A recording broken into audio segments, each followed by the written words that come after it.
할렐루야. 주일 예배 나오신 여러분들 주님의 이름으로 환영합니다. 우리 주보에 나와 있는 웨스터민스터 소요리 문답 제37주일 문답 함께 하도록 하겠습니다. 제가 묻고 함께 답하도록 하겠습니다. 76문 제9계명은 무엇입니까? 제9계명은 내 이웃에 대하여 거짓 증거하지 말지니라 하신 것입니다. 77문 제9계명에서 요구하는 것은 무엇입니까?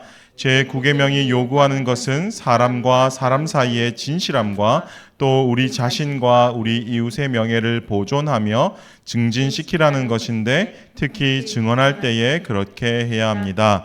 78문 제9계명에서 금하는 것은 무엇입니까? 제9계명이 금하는 것은 무엇이든지 진실을 왜곡하거나 혹은 우리 자신과 우리 이웃의 명예를 손상시키는 일입니다. 아멘. 우리 주님께 찬송하며 기쁨으로 나아가도록 하겠습니다.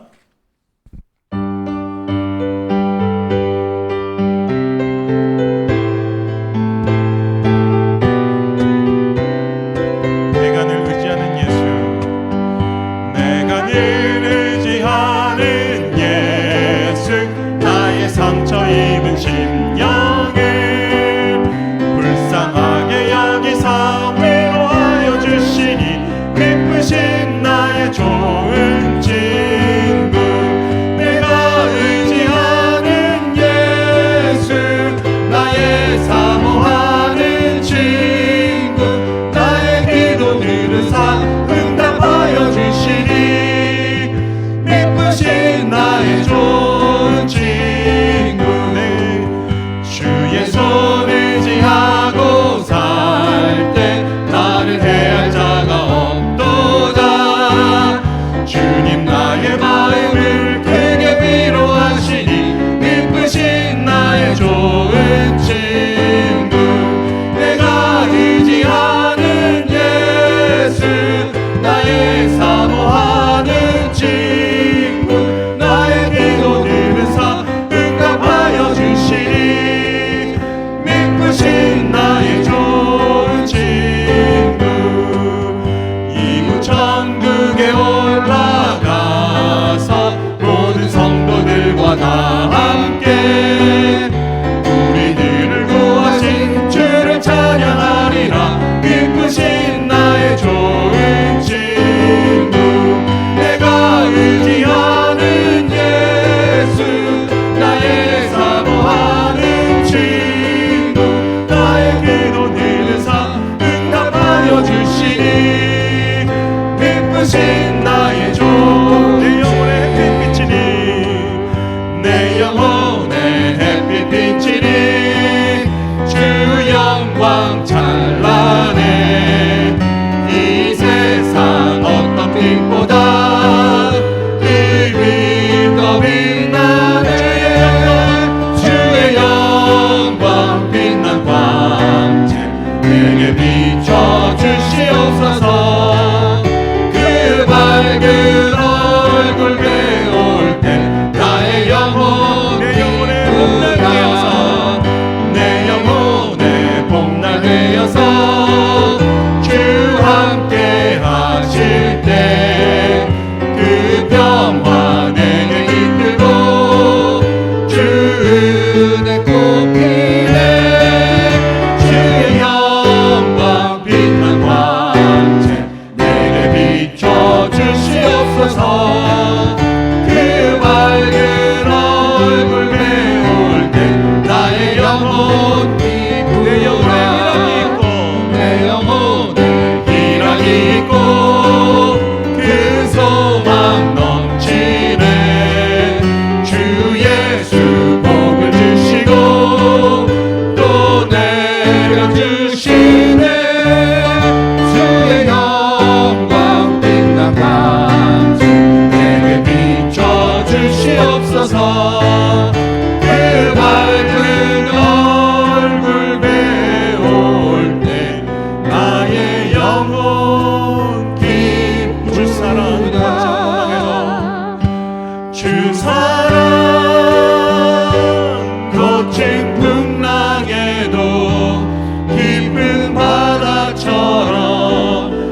앞에 나가 내가 사랑했던 모든 것 내려놓고 주님만 고백합시다. 내가 주인 삼은 모든 것 내려놓고 내 주 대신 주 앞에 나가 내가 사랑했던 모든 것 내려놓고 주님 우리 만나 함께 고백합시다. 주 사랑 거친 풍랑에도 주 사랑 거친 풍랑에도 깊은 바다처럼 나를 잠잠케 주 사랑 내 영혼의 반석 주 사랑 내 영혼의 반석 그 사랑이 그 사랑을 찬양하며 나갑시다. 찬양하며 주님을 예배할 때 하늘 가득한 주의 영광 보리라 나를 통하여 나의 입술을 인하여 주의 이름 높임을 받으소서 지금 서 있는 이곳에서 높임을 받으소서 내가 밟는 땅 주님의 땅이니 하늘이 주의 이름 높이 올리며 넓은 바다가 주를 노래해 모든 만물 주를 경배해 모든 입술 주를 찬양해 천지를 만드신 만물의 통치자 높임을 받으소서 내 평생에 주의 이름 높이며 어느 곳에서든지 주님을 예배하리라 내가 받는 모든 땅 아버지의 영광이 선포되어야 하리 찬양하며 주님을 예배할 때 하늘 가득한 주의 영광 보리라 나를 통하여 나의 입술을 인하여 주의 이름 높임을 받으소서. 아멘. 다 함께 일어나셔서 내 눈 주의 영광을 보내 함께 찬송드리겠습니다.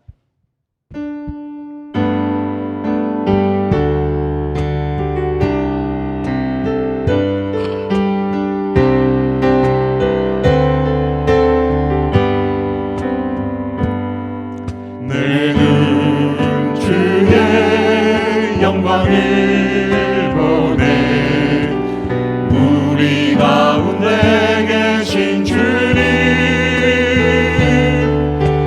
그 빛나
중에서 주를 섬기게 하소서. 모든 나라 일어나 찬송 부르며 영광의 주님을 보게 하소서. 주의 영광 이곳에 가득해 우린 선의 주님과 함께 찬양하며 우리는 전진하리. 모든 열방 주 볼 때까지. 아멘. 우리 하나님의 이름을 부르며 예배로 나아가겠습니다. 우리의 도움은 천지를 지으신 여호와의 이름에 있도다. 아멘. 우리 다 함께 시편 33편 18절 19절 함께 읽겠습니다. 여호와는 그를 경외하는 자 곧 그의 인자하심을 바라는 자를 살피사 그들의 영혼을 사망에서 건지시며 그들이 굶주릴 때에 그들을 살리시는도다. 아멘. 우리 하나님께서 저와 여러분을 이렇게 축복하시며 환영하십니다. 하나님 우리 아버지와 주 예수 그리스도로부터 은혜와 평강이 있기를 원하노라. 아멘. 우리 다 함께 찬송 14장으로 하나님께 영광 돌리겠습니다.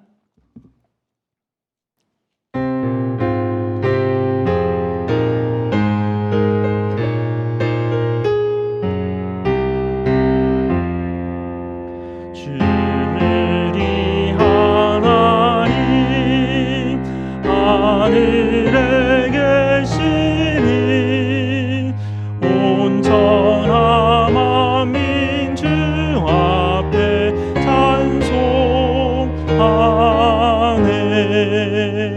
이 천지 만물도 주 앞에 엎드려 그 거룩하신 이름을 늘 높이네. 주 언약하신 것 끝까지 지키니 저 하늘나라 향하여 곧 가리라. 주 얼굴 외울 때 내 마음이 기쁘고 영원히 주의 영광을 찬양하리.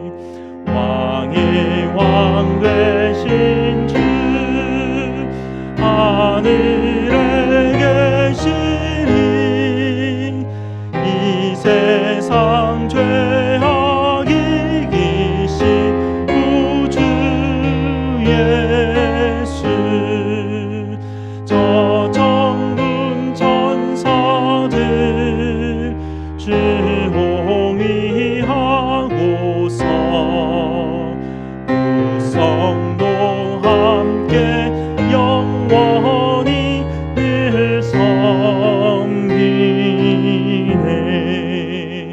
성상이 일체게 승리한 우리들 다 기쁜 소리 높여서 감사드려.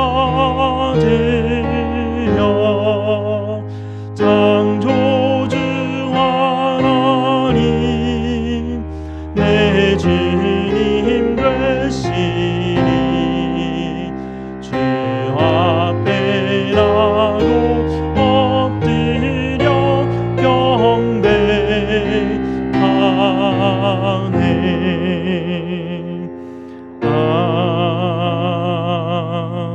아멘. 다 함께 앉으셔서 하나님께서 우리에게 주신 약속의 계명을 함께 읽도록 하겠습니다.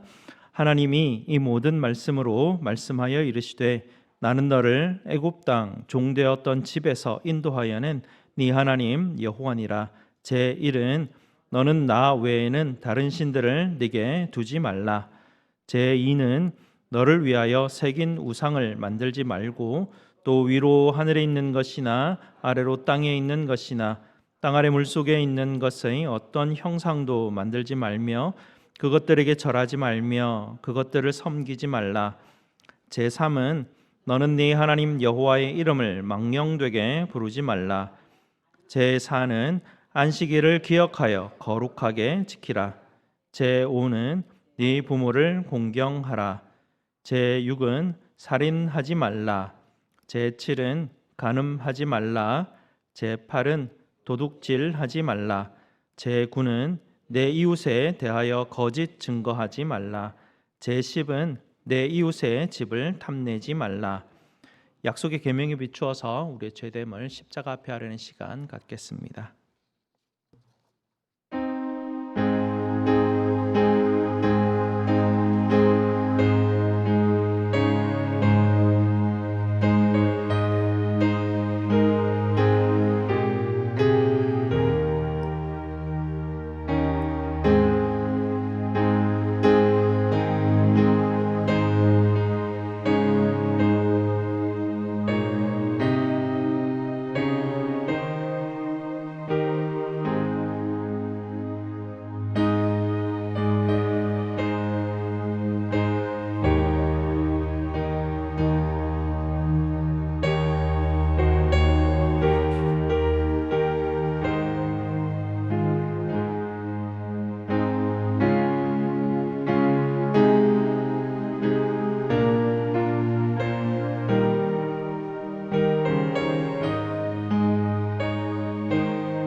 아버지 하나님 감사합니다.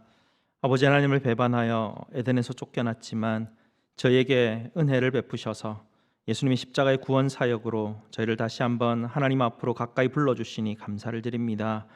예수님의 피를 인하여 깨끗해 되는 그 원리를 우리에게 복음으로 알려주셨지만 저는 여전히 연약하여 자꾸만 가인의 길을 따라가려고 나의 노력과 내가 이룬 것을 자랑하는 것으로 하나님께 나아가려고 합니다. 주님, 저희를 불쌍히 여겨주시고 긍휼을 베풀어 주시옵소서. 주의 마음이 늘 십자가 앞으로, 저희 마음이 늘 십자가 앞으로만 나아갈 수 있도록 주님 인도하여 주시옵소서.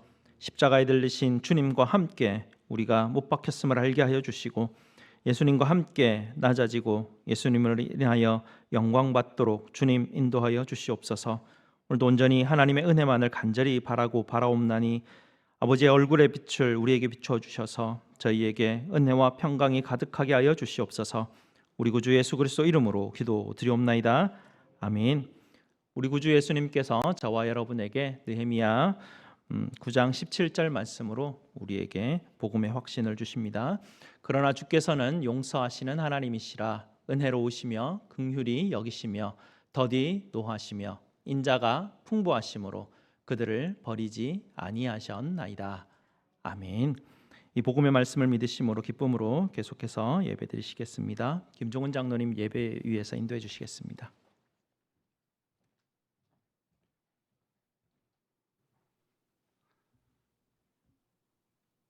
하나님의 영광이 가득한 이 자리로 우리 한 사람 한 사람을 불러주신 거룩하신 하나님 아버지, 창조주 하나님 아버지, 우리의 구원자 되신 하나님 아버지여,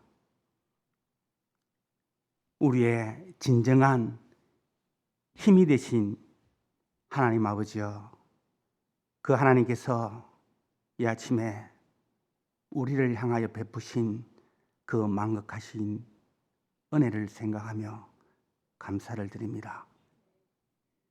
해를 주관하여 낮을 주관케 하시고 달과 별을 주관하여 밤을 주관케 하신 그 하나님의 사랑하심과 인자하심이 우리를 통하여 영원토록 찬양 받으시기를 간절히 원합니다. 그 하나님께서 오늘 또 쉬지 않으시고 일하셔서 죄된 우리들을 하나님 오늘 불러주시고 예배자로 삼아주신 하나님 감사합니다. 이 시간 우리에게 복을 베푸시되 우리의 죄악을 볼 수 있는 복을 허락하시고 또한 예수 그리스도로 말미암아 그 죄악들을 사하여 주신 죄 사함의 은혜를 베푸신 하나님께 감사를 드립니다.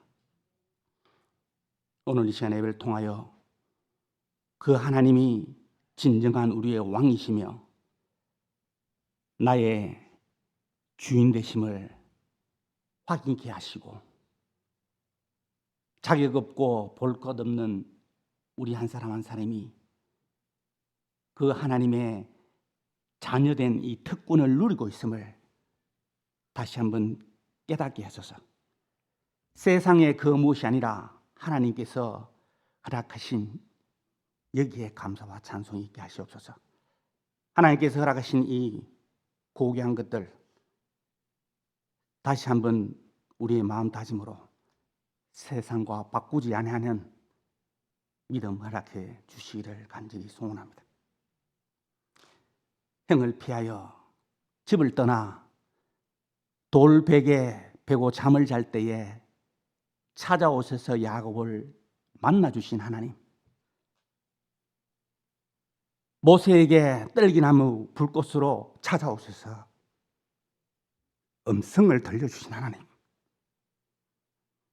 오늘 이 시간 우리 한 사람 한 사람이 그 하나님을 사모하며 그 하나님을 사랑하며 주하고 못난 못 쓰지만 하나님께 나와서 예배합니다. 하나님 우리를 만나시고 하나님 우리에게 그 음성을 들려주시옵소서. 말씀에 통하여 주신 그 믿음의 사람들에게 주신 그 은혜들이 오늘 예배하는 우리 모두에게 동일하게 하나님 베풀어 주시기를 간절히 소원합니다. 그리하여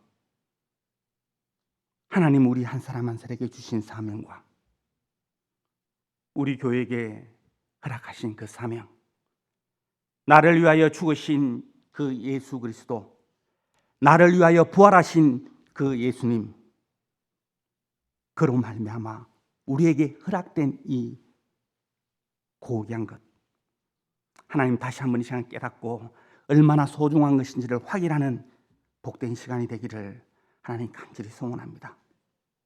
그 하나님의 인자하심과 그 하나님이 우리를 향하여 행하시는 그 일들이 쉬지 않고 지금 또 행해지고 있음을 하나님 맛보게 하시고 체험케 하고 돌아가는 시간 되기를 원합니다. 한 사람도 그냥 하나님 돌려보내지 마시고 하나님 만나고 하나님 백성으로 살겠습니다 라고 다짐하는 복된 예배가 되기를 간절히 원합니다. 말씀 선포를 위하여 세우신 목사님 하나님 함께 하시옵소서. 선포되는 그 말씀으로 말미암아 우리의 생각과 우리의 입술과 우리 행동 하나하나에 하나님 간섭하시어 날마다 우리가 하나님을 향한 그 믿음이 성숙되어지는 놀라운 은혜도 있게 하여 주시옵소서. 돌아가서 삶의 터전에서도 하나님이시여 나의 주인이신 하나님이여, 우리 주 예수 그리스도의 아버지, 영광의 하나님 아버지여, 모든 영광과 찬송을 세세토록 받으시기를 원합니다라고 하는 찬송이 우리가 하나님을 향한 사랑, 우리가 하나님을 섬기는 그 마음이 끊이지 않고 흘러넘치는 은혜가 있기를 간절히 소원합니다.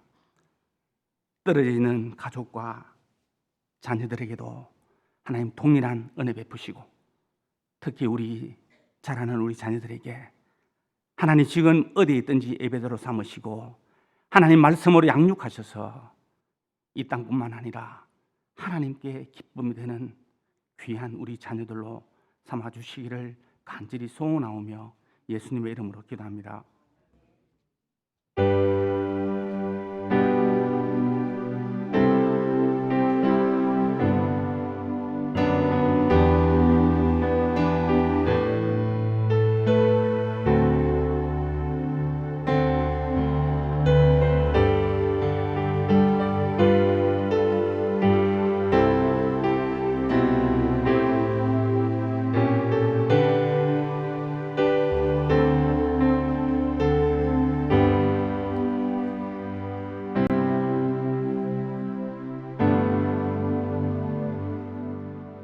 예수 이름 높이세라는 제목으로 샤론 찬양대에서 영상으로 하나님께 찬양드리겠습니다.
아멘. 감사합니다. 오늘 하나님께서 우리에게 주시는 말씀 보도록 하겠습니다. 하나님 말씀 히브리서 11장 5절에서 6절까지 말씀입니다. 제가 가진 신약 성경 364페이지입니다. 신약 성경 364페이지 히브리서 11장 5절과 6절 말씀입니다. 다 찾으셨으면 히브리서 11장 5절과 6절 말씀을 다 함께 읽도록 하겠습니다. 시작. 믿음으로 에녹은 죽음을 보지 않고 옮겨졌으니 하나님이 그를 옮기심으로 다시 보이지 아니하였느니라. 그는 옮겨지기 전에 하나님을 기쁘시게 하는 자라 하는 증거를 받았느니라. 믿음이 없이는 하나님을 기쁘시게 하지 못하나니 하나님께 나아가는 자는 반드시 그가 계신 것과 또한 그가 자기를 찾는 자들에게 상 주시는 이심을 믿어야 할지니라. 아멘. 말씀에서 함께 기도하시겠습니다. 아버지 하나님 감사합니다. 오늘도 하나님의 귀한 말씀 앞에 저희를 불러주시니 감사를 드립니다.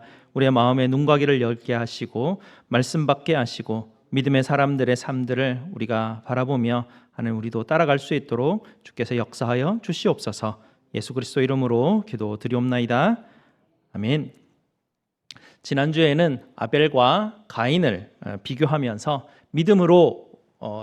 믿음으로의 삶을 어떻게 살아가야 되는지에 대한 그 의미들을 살펴보았습니다. 아벨은 하나님께서 알려주신 대로 자기의 죄를 대신할 동물의 피를 드림으로 하나님께 나아갔죠.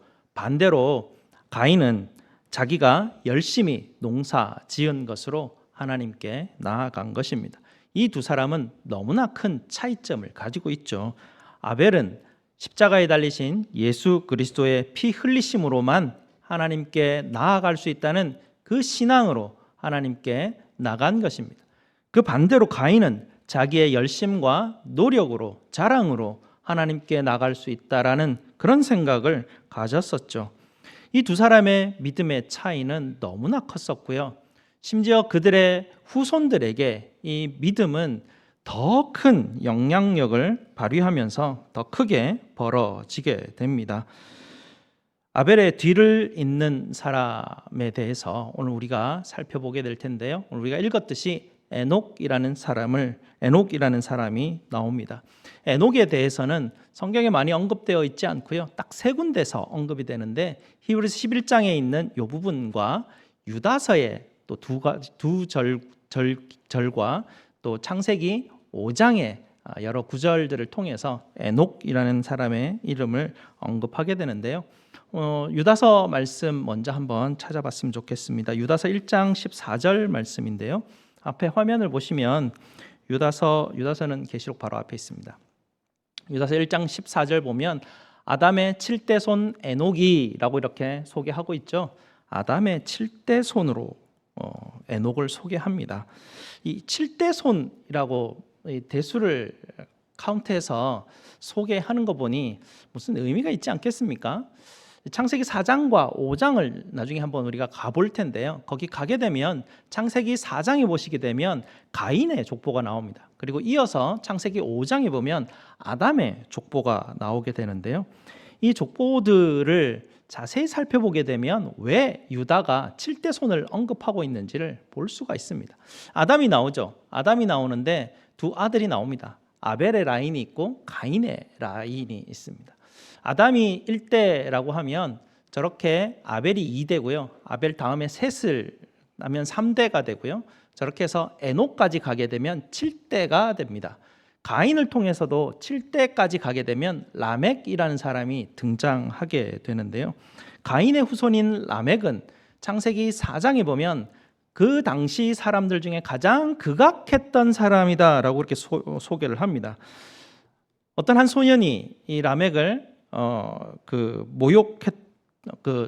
부끄럽게 만드는 그런 언행을 했는데요.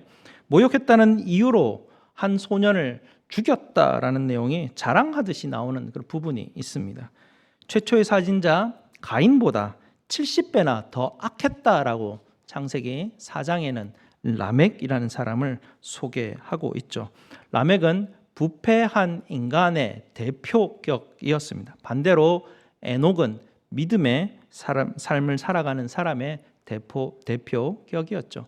아벨의 인생과 가인의 인생은 이렇게 완전히 칠대가 되었을 때는 완전히 반대가 되는 결과를 낳게 되는 것이죠. 예수 그리스도의 보혈을 붙들고 피 흘림을 붙들고 삶을 살아갔던 믿음의 가족들에게는 에녹의 결과가 나오게 되고요. 자기의 노력과 열심으로 자기 중심으로 삶을 살아갔던 가인의 후손에게는 라멕이라는 끔찍한 사람이 등장하게 된 것입니다. 유다서의 에녹을 아담으로부터 7대라고 그렇게 말을 하는데요. 아담으로부터 7대에 이르렀던 에녹의 삶은 그 시대가 얼마나 라멕의 시대였으며 얼마나 부패하고 극악했던지 그런 시대를 살아갔는지 우리에게 알게 합니다. 그리고 유다서 앞에 한 장면 다시 넘어가서 유다서 1장 14절을 보시게 되면요. 이 사람들에 대하여도 예언하여 이르되 라는 표현을 하고 있죠. 유다서에 보면 에녹이 하나님의 말씀에 대한 예언을 하였다라는 표현이 나타나게 되는데요. 이 말은 에녹이 하나님의 말씀을 전하는 선지자 역할을 했다라는 것입니다. 아마 성경에 나오는 예언하는 사람의 첫 번째 아마 예가 아닐까 생각이 됩니다. 성경에서 예언이라고 하면요, 우리가 오해할 수 있는데 보통 우리가 알고 있던 예언이라고 하면 미래에 대한 일을 아는 신비한 능력 정도로 우리가 이해하게 되는데요. 성경에 나오는 예언이라는 단어는 그런 뜻으로 사용되지 않습니다. 성경에 나오는 예언이라는 말은 하나님의 말씀을 어떤 사람이 대언할 때 하나님이 어떤 사람에게 너는 가서 사람들에게 이러이러한 말을 전하거라 라고 말하면 그것을 선지자가 예언한다. 성경은 그렇게 우리에게 표현하고 있습니다. 표현 방법이 좀 다르죠. 에녹이 하나님의 말씀을 듣고 사람들에게 전한 내용이 심판의 내용이었습니다. 유다서 14절, 15절까지 쭉 보게 되면 하나님께서 그 악한 시대를 향해서 하나님이 심판하신다라는 그 메시지를 에녹이 전한 것이죠. 이 심판은 노아의 시대까지 흘러가서 노아 홍수로 대홍수로 세상을 심판하는 결과를 낳게 됩니다. 에녹이 이 심판의 메시지를 정하는 내용이 이제 창세기에 나오는데요. 이제 창세기 한번 넘어가 보겠습니다. 창세기 5장을 한번 찾아보시기 바랍니다. 창세기 5장 찾아보시면 성경 제일 앞에 찾아가 보시면 7페이지 정도로 보시면요. 앞에 화면은 없애주셔도 됩니다. 창세기 5장 21절을 찾아보시면 창세기 5장 21절 에녹은 65세에 무두셀라를 낳았고 무두셀라를 낳은 후 300년을 하나님과 동행하며 자녀를 낳았으며 라고 그렇게 말합니다. 무두셀라를 낳았다라고 하죠. 65세에. 무두셀라라는 사람의 이름의 뜻이 있는데요.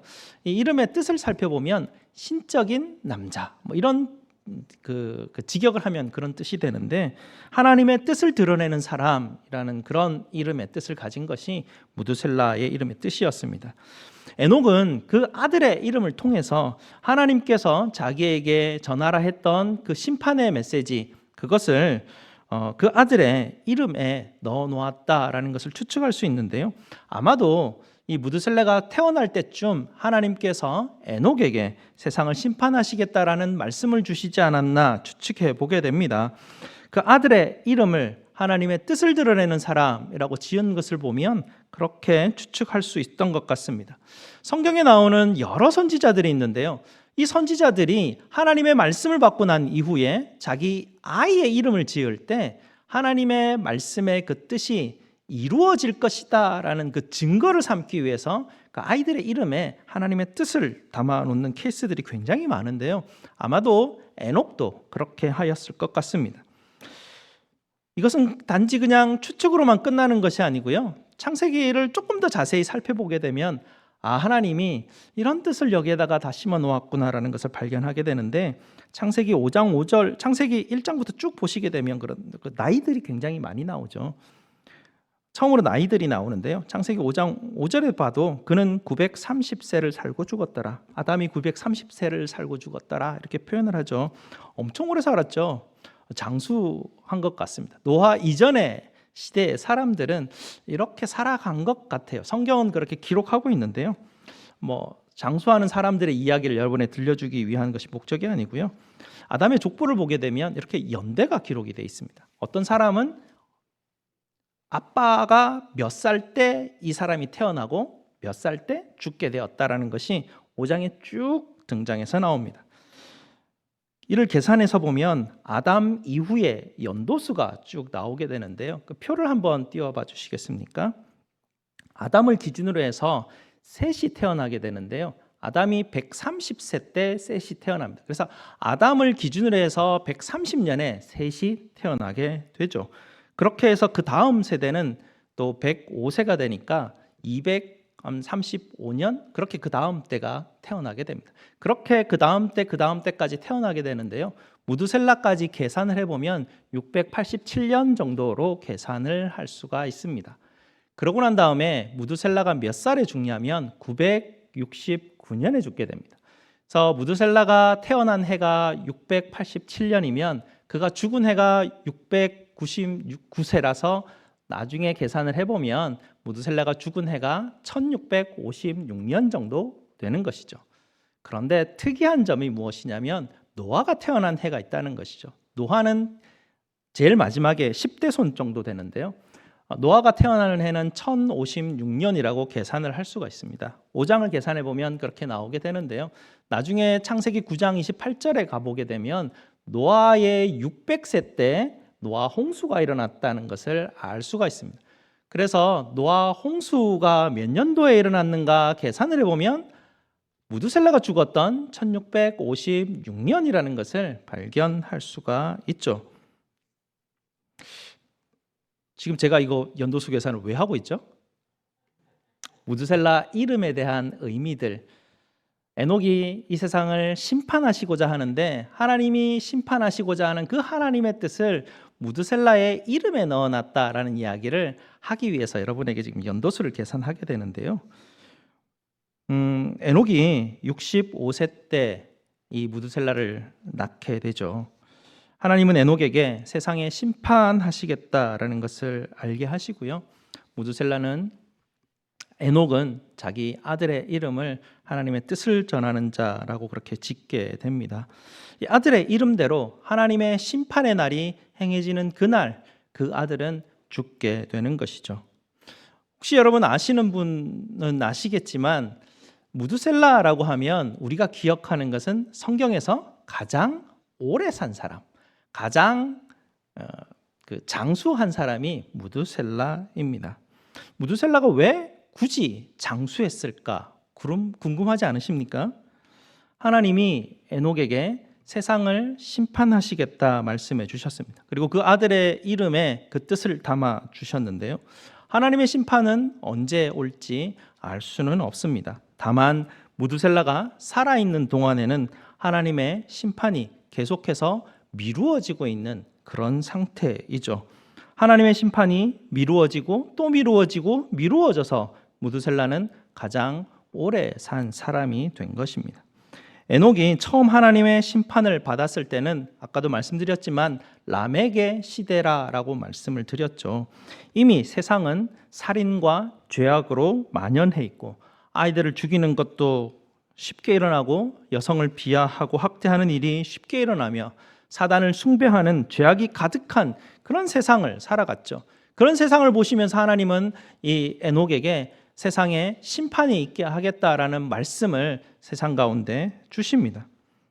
아마도 에녹은 무두셀라의 이름을 지으면서 세상의 죄악이 이렇게 많은데 곧 하나님이 심판할 것 같구나, 무두셀라가 얼마 살지 못할 것 같다라는 생각을 하게 되는데요. 에녹이 죽는 날까지도 무두셀라는 죽지 않습니다. 하나님의 심판은 여전히 미루어지고 있는 것이죠. 우리가 세 번째로 살펴볼 것은요, 표를 지워주셔야 됩니다. 세 번째로 살펴볼 것은 이런 죄악의 시대에 이 에녹이 하나님과 동행하였다라는 사실입니다. 오늘 창세기 5장 22절에 보시게 되면 무두셀라를 낳은 후 300년을 하나님과 동행하였다라고 이렇게 나옵니다. 에녹은 하나님께서 아벨 대신에 주셨던 씨인 셋의 그 자손으로 나오게 되죠. 그리고 가인은 그 반대로 가인은 죄악의 그 길을 따라간 그런 사람, 그렇게 해서 라멕이 나오게 됩니다. 에녹은 태어날 때부터 하나님을 알았죠. 왜냐하면 아벨과 셋, 믿음의 조상들의 길을 따라서 늘 동물의 피로 하나님께 예배드리고 하나님께 나아가며 예배 훈련을 받았던 사람이었기 때문입니다. 믿음의 인생을 살아가는 그 어느 날 60대쯤 어느 날 하나님께서 그에게 오셨고 그에게 말씀을 주시고 아들을 주십니다. 그 말씀을 깨닫고 난 이후에 에녹의 삶은 근본적으로 바뀌게 되죠. 하나님이 에녹을 찾아오셨고 에녹은 이제부터 믿음의 삶을 시작하게 됩니다. 우리가 히브리서 1장 11장 1절에서 보셨듯이 실상이라는 말을 우리가 배웠었는데요. 이것은 믿음은 어떤 것이 보여지는 한 면이 아니라 믿음이 시작하고 믿음의 과정이 있고 믿음이 완성되는 그 실상이 되는 그 모든 과정이 있다고 말씀하셨는데요. 에녹도 마찬가지입니다. 에녹도 어느 시점에 하나님이 찾아오셨고 하나님이 말씀하셨고 말씀을 깨달았고 그 증거로 아들의 이름을 남기게 되죠. 에녹은 이미 하나님을 알고 있었는데도 불구하고 성경은 무두셀라를 낳은 후에 에녹이 하나님과 동행하였다라고 그렇게 표현을 하게 되죠. 어릴 때부터 하나님을 배우고 예배드리면서 하나님을 알고 있었지만 어느 순간인가까지는 하나님과 동행하지 않았고 어느 순간 이후에 하나님과 동행하게 되었다라는 표현을 하게 됩니다. 하나님을 알고 있었지만 하나님을 따르는 삶을 살고 있었지만 동행하는 삶은 아직도 아니었다라는 것을 보게 되면 뭔가 구분점이 있는 것 같습니다. 다시 히브리서 11장 오늘 본문 말씀으로 돌아와 보시면요. 히브리서 11장 그 5절 말씀을 보시게 되면 이렇습니다. 에녹은 죽음을 보지 않고 옮겨졌으니 하나님이 그를 옮기심으로 다시 보이지 아니하였느니라. 그가 옮겨지기 전에 하나님을 기쁘시게 하는 자라 하는 증거를 받았다라고 합니다. 하나님을 기쁘시게 하는 자는 이런 사람입니다 라고 히브리서가 지금 에녹을 소개하고 있죠. 하나님이 에녹을 부르셨습니다. 그리고 에녹은 하나님과 함께 동행하는 삶을 살아가게 되죠. 그리고 마지막에는 어떻습니까? 마침내 하나님을 기쁘시게 하는 자라는 증거를 받게 되죠. 믿음이 시작하고 믿음이 동행이 되고 믿음이 하나님의 기쁨을 이루시는 증거를 받게 되는 과정들을 통과하게 됩니다. 하나님을 기쁘게 시게 했던 에녹의 삶을 한마디로 요약하면 무엇이 되겠습니까? 동행이라는 단어입니다. 에녹의 그 성경이 믿음으로 에녹은이라고 소개할 때 에녹의 믿음에 대해서 동행이라는 그런 특징을 우리에게 가르쳐 주게 되는데요. 이 동행, 함께 걸어간다라는 것에는 아마 두 가지 의미가 있을 것 같습니다. 첫 번째는 걸어가는 방향이 같다라는 의미이죠. 아주 친한 두 사람이 길을 가다가 갈래길을 만납니다. 사람마다 성향이 다르니 어떤 사람은 난 산으로 가고 싶은데 나는 바다로 가고 싶은데 아무리 친한 친구이지만 그들이 각자의 길을 가는 것이죠. 각자 자기의 방향을 함께 갑니다. 아무리 친해도 함께 걷지는 않는 것입니다. 함께 걸어가려면 같은 방향, 같은 마음을 품고 그 방향을 향해서 실제로 걸어가야 되는 것, 그게 함께 걷는다라는 그런 의미이죠. 두 번째 의미는 보폭을 같이 하지 않으면 함께 걸을 수가 없다는 것입니다. 여러분이 이웃에 있는 친구와 함께 산책을 하고 싶어서 이웃집에 가서 초인종을 누르고 친구가 나왔을 때 산책하러 가지 않을래? 라고 하니까 그 친구가 그래 같이 가자, 잠깐만 나 준비하고 나올게 라고 할 때 이분이 그럼 내가 먼저 가고 있을 테니까 너 뒤따라와 하고 가버리면 그게 함께 가는 것일까요? 물론 동네를 걷는 길은 비슷할 겁니다. 길은 같이 걷지만 먼저 가는 사람이 있고 뒤에 가는 사람이 있다면 아마 함께 가는 것이 아닐 것입니다. 함께 간다라는 것은 같이 걸어가면서 대화하고 교제하며 그렇게 나아가는 것이죠. 누군가 함께 걷는다라는 것은 같은 마음을 품고 같은 방향을 향해서 보폭을 맞추어서 같이 걸어갈 때 동행한다, 함께한다라고 그렇게 할 수 있습니다. 에녹은 그의 삶을 살아가다가 삶의 어느 순간인가 하나님과 같은 방향을 잡았습니다. 하나님과 같은 보폭을 가지고 삶을 걷기 시작한 것이죠. 내가 원하던 방향이 아닙니다. 내가 가진 삶의 페이스가 아니라 이제는 하나님이 기뻐하시는 방향이 어디인지, 하나님이 걸어가시는 그 발걸음의 속도가 무엇인지를 거기에 맞추어서 삶을 살아가는 것으로 변화받은 것이죠. 하나님께서 가시다가 멈추시면 나도 멈추는 것이죠. 함께 가다가 하나님이 천천히 가시면 나도 천천히 가는 것입니다. 그것이 하나님과 동행하는 삶이었습니다. 그 하나님과 동행하는 삶에 대해서, 이 에녹의 삶에 대해서 히브리서 11장 6절은 이렇게 또 해설을 붙여주는데요. 에녹의 인생을 통해서 믿음의 길을 두 가지 특징으로 우리에게 들려주고 있는데, 첫째는 6절을 보시면 믿음이 없이는 하나님을 기쁘시게 못하나니 라고 표현을 하며 시작합니다. 히브리서에서 에녹이 하나님과 동행하는 것, 즉 같은 방향을 가지고 같은 걸음걸이로 삶을 살아가는 그 삶, 그것을 바로 믿음이다라고 특징을 우리에게 보여주고 있습니다. 그 믿음의 특징을 6절에서 두 가지로 요약해서 가르쳐주게 되는데요. 계속 읽어보면 하나님께 나아가는 자는 반드시 그가 계신 것을 믿어야 할지니라. 이게 첫 번째입니다. 두 번째가 하나님께 나아가는 자는 또한 그가 자기를 찾는 자들에게 상 주시는 이심을 믿어야 할지니라. 두 가지이죠.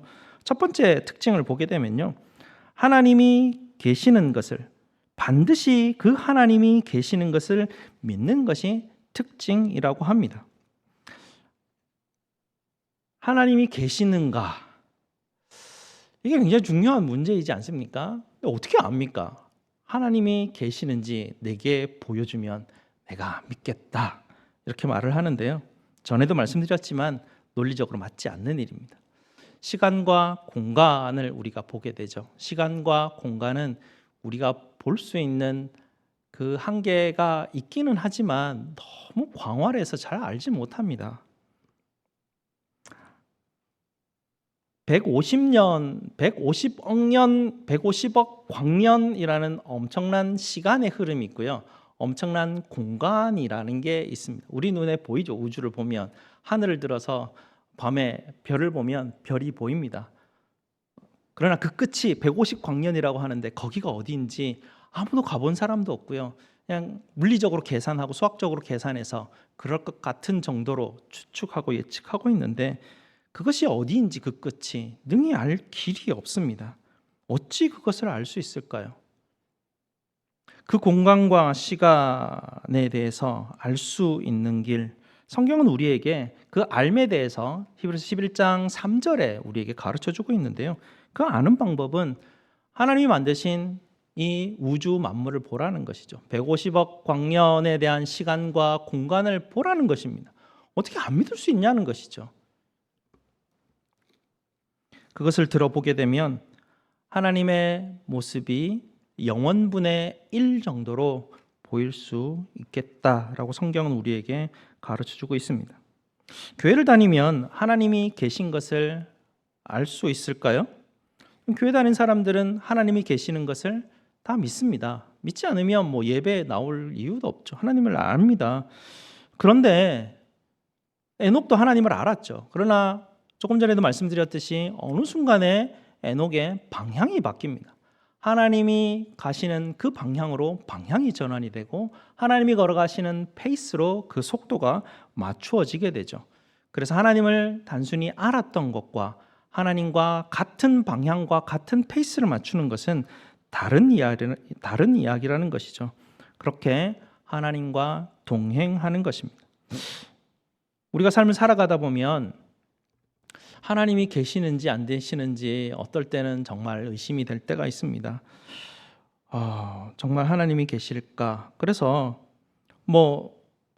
오늘 아침에도 여러분 일어나시면서 그냥 뭐 습관대로 또 일어나서 교회에 오시게 되는데, 사실은 부모님 모시고 사는 분들의 그 삶을 한번 상상을 해보면 아침에 일어나면 저쪽 방에 어머니 아버지가 이제 곧 일어나시겠구나, 그렇게 알 수 있죠. 굉장히 실제적이죠.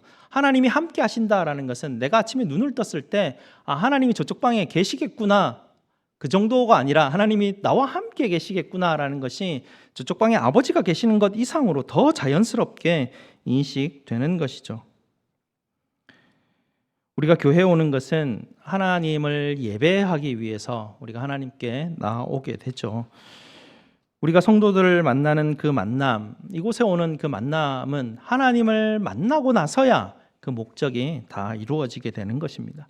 하나님과 함께 동행하지 않는다면, 하나님을 예배하는 그 삶을 살아가지 않는다면, 우리가 여기 와서, 우리가 여기 오는 이유가 단지 사람을 만나고 먹고 마시는 것, 그 정도로 오게 될 것입니다. 결국 그것은 하나님과 각자의 길을 가는 것입니다. 하나님을 알기는 알지만, 믿는다고는 하지만 내가 하나님과 각자 길을 가게 될 뿐인 것이죠. 동행은 아닌 것입니다. 믿음의 두 번째 특징은 하나님이 내 삶에 실제로 관여한다라는 것을 확신하시는 것입니다. 6절 하반절을 보시게 되면, 또한 그가 자기를 찾는 자들에게 상 주시는 이심을 믿어야 할지니라 라고 말합니다. 히브리서는 고난 가운데 있는 그 로마 시대에 핍박을 받고 있는 그 시대의 성도들을 향해서 쓰여진 말씀입니다.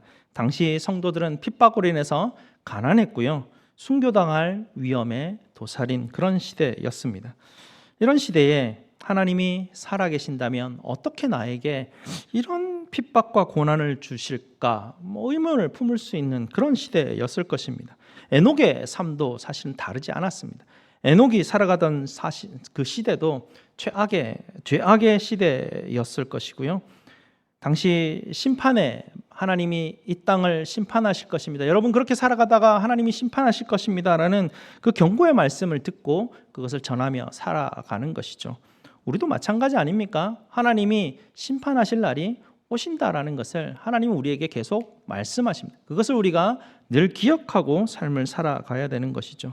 그가 300년 동안 삶을 살아가면서 하나님의 복음대로 동행하고 사람들에게 복음을 전하며 삶을 살아갔지만, 당시 문화는 호전되기는커녕 더 타락한 시대가 됩니다. 그렇게 해서 노아 방주에 이르기까지 시대는 계속해서 타락하고 계속해서 바뀌고 핍박은 더해져만 갔습니다. 이런 어려운 상황 가운데 우리는 또 생각하게 되는 것은, 과연 하나님이 정말 내 상황을 아실까? 내 인생에 지금 막 되어지는 이 엄청난 이 풍파, 이 말도 안 되는 이런 일들을 보면서 주님 정말 저한테 관심이 있는 건 맞습니까? 그런 질문들을 우리는 하게 됩니다. 이때 하나님과 동행하는 믿음의 삶은 하나님과 함께 골짜기에도 있게 될 수 있다라는 것을 확신하는 것입니다. 이 골짜기와 이 어려운 고난의 길들을 통과하면 하나님이 반드시 푸른 초장과 쉴만한 물가로 나를 인도하신다라는 것을 확신하는 것입니다. 이 골짜기를 가면서도 하나님이 실제로 나와 함께 하심을, 내게 상 주시는 이심을 우리는 믿고 나아가는 것이죠. 그것이 믿음의 삶입니다. 저와 여러분도 라멕의 시대와 같이, 히브리서의 시대와 같이 타락한 시대를 살아가고 있습니다. 그러나 저와 여러분은 라멕의 길을 가는 것이 아니라 바로 에녹의 길을 가는 것이고, 히브리서에 나오는 믿음의 사람들의 길을 따라가는 것이죠. 오늘도 하나님께서 저와 여러분에게 찾아오셔서 여러분의 마음 문을 두드리고 계십니다. 하나님은 끊임없이 찾아오셔서 마음 문을 두드리고 계십니다.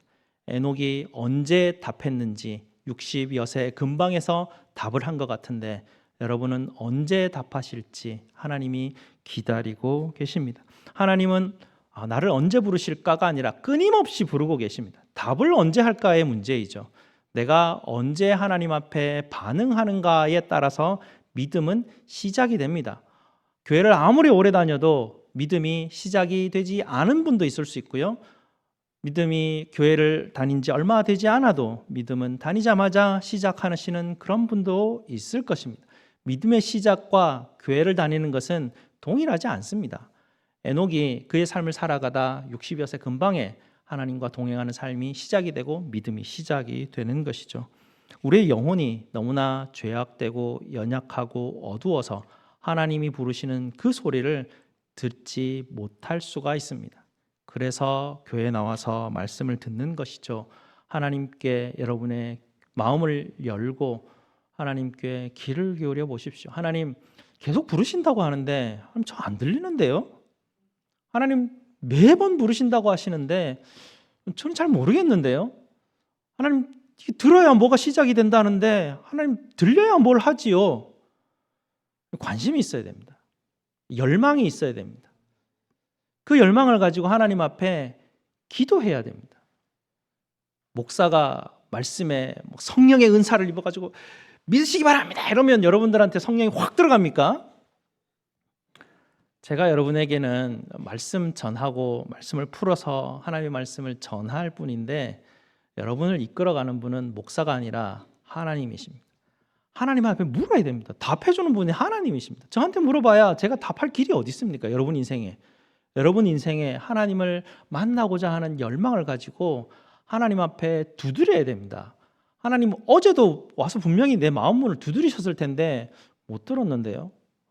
오늘도 두드리시는 것 같은데 안 들리는데요. 하나님 어떻게 해요? 하나님 이 일을 이거 안 들으면 나중에 라멕과 같은 그런 길을 가면 심판에서 망해버리면 나는 어떡합니까? 하나님 내 영혼이 갈 길이 어디에 있습니까? 하나님 내 영혼을 살리시는 그 길이 여기 있다고 하는데 하나님 알게 하십시오. 들리게 하십시오. 내 귀를 좀 열게 해주십시오. 하나님 앞에 날마다 기도하시기 바랍니다. 그러면 하나님께서 여러분을 부르는 소리가 들리게 될 것이고요. 그러면 그 소리를 듣고 여러분의 삶의 방향이 바뀌고 여러분의 삶의 페이스가 조절이 되게 될 것입니다. 하나님이 계신 것을 반드시 믿으시기 바랍니다. 여러분께 하나님께서 여러분의 삶에 실제적으로 찾아오셔서 그리고 여러분의 삶의 마지막에 상 주시는 이심을 반드시 믿으시기 바랍니다. 에녹과 같은 믿음의 길을 걸어가시는 저와 여러분 되시기를 주님의 이름으로 축복드립니다. 기도하시겠습니다. 아버지 하나님 감사합니다. 오늘도 에녹의 삶을 통하여서 믿음의 삶을 가르쳐 주시니 감사를 드립니다. 하나님 우리의 삶에 하나님을 향하여 어떻게 동행하여야 할지 하나님 우리 성도들의 삶에 찾아가 주시고 마음 문을 두드려 주시고 그들의 마음에 열망이 생겨서 하나님을 찾게 하시고 하나님께서 부르시는 소리에 반응하여 동행하게 하시고 하나님이 기뻐하시는 증거를 받는 우리 모든 성도들이 될 수 있도록 주님 축복하여 주시옵소서. 예수 그리스도 이름으로 기도드리옵나이다. 아멘. 사도신경으로 우리 신앙을 고백드리도록 하겠습니다. 전능하사 천지를 만드신 하나님 아버지를 내가 믿사오며 그 외아들 우리 주 예수 그리스도를 믿사오니 이는 성령으로 잉태하사 동정녀 마리아에게 나시고 본디오 빌라도에게 고난을 받으사 십자가에 못 박혀 죽으시고 장사한 지 사흘 만에 죽은 자 가운데서 다시 살아나시며 하늘에 오르사 전능하신 하나님 우편에 앉아 계시다가 저리로서 산자와 죽은 자를 심판하러 오시리라. 성령을 믿사오며 거룩한 공회와 성도가 서로 교통하는 것과 죄를 사하여 주시는 것과 몸이 다시 사는 것과 영원히 사는 것을 믿사옵나이다. 아멘. 우리 하나님 앞에 봉헌하시겠습니다.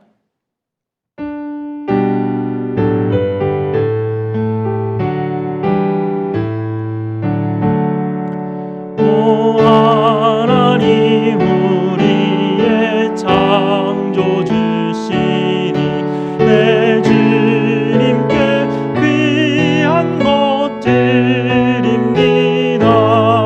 내 주께만 엎드려 경배합니다.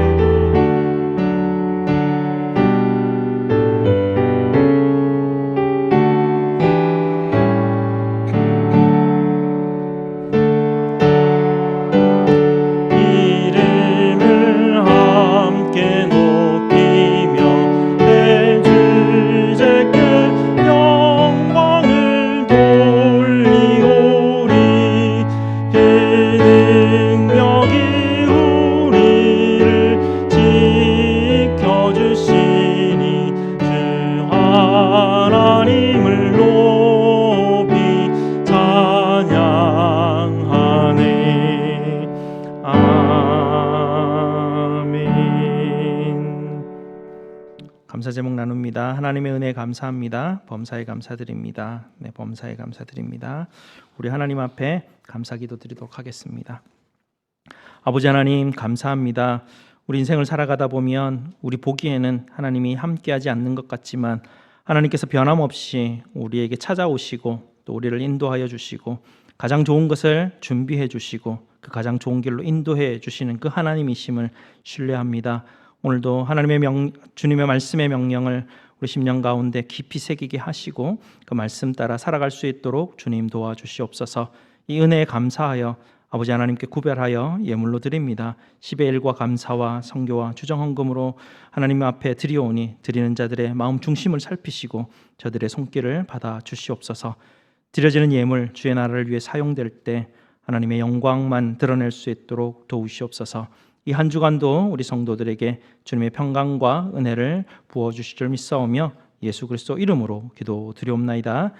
아멘. 우리 다 함께 일어나셔서 찬송 435장 찬송 드리겠습니다.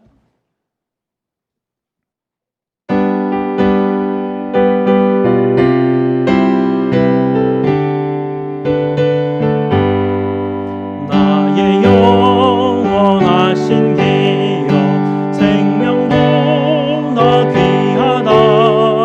나의 갈 길 나가도록 나와 동행하소서. 주께로 가까이 주께로 가오니 나의 갈 길 나가도록 나와 동행하소서.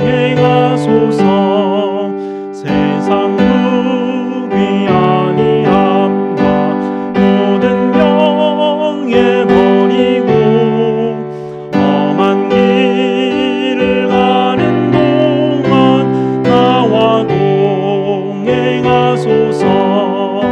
주께로 가까이 주께로 가오니 나의 갈 길 나가도록 나와 동행하소서. 어두운 골짝 지나가며 험한 바다 건너서 그도로 나와 동행하소서. 주께로 가까이 주께로 가오니 나의 갈 길 나가도록 나와 동행하소서. 아멘. 하나님의 복을 선포하도록 하겠습니다. 여호와는 너희에게 복을 주시고 너희를 지키시기를 원하며 여호와는 그의 얼굴을 너희에게 비추사 은혜 베푸시기를 원하며 여호와는 그 얼굴을 너희에게로 향하여 드사 평강 주시기를 원하노라. 아멘.